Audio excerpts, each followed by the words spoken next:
130 camions, 35 km de câbles et pas moins de 200 personnes qui s'affairent. Le montage d'une ligne d'arrivée du Tour de France prend vite des allures de chantier hors normes.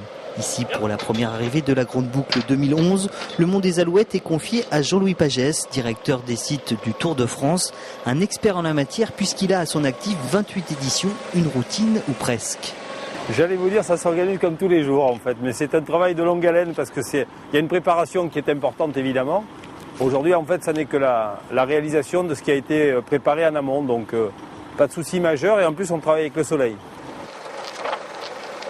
Armé de son plan et de son maître, il détermine les emplacements de chacun, un quotidien qu'il faut adapter à chaque lieu.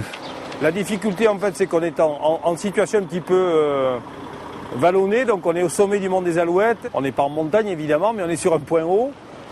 Quelques légers aménagements ont été réalisés de telle manière à ce qu'on puisse appliquer les principes de construction d'une ligne d'arrivée, mais tout va bien. Quelques poteaux et panneaux de signalisation sont enlevés, un tour de chauffe pour l'ensemble des techniciens, le temps de prendre ses repères et quelques automatismes avant le grand départ.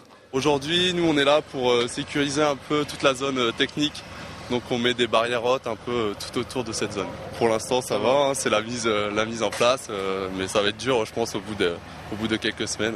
Car le plus dur reste à venir, aussi bien pour les coureurs que pour ces travailleurs de l'ombre. Au plus fort de la course, ils seront près de 500 à monter et démonter cette ligne d'arrivée.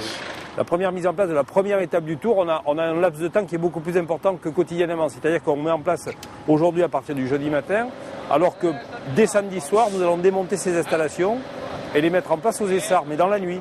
C'est-à-dire qu'on va démonter, on va quitter les lieux aux alentours de 20h30, 21h. 22h, 22h30, les camions seront quasiment sur les Essarts. Et à 4h du matin, on recommencera le montage. Donc on va rentrer dans un rythme beaucoup plus soutenu. Et ce rythme, il va falloir le tenir car les aficionados de la Petite Reine ne manqueraient pour rien au monde une arrivée du Tour de France.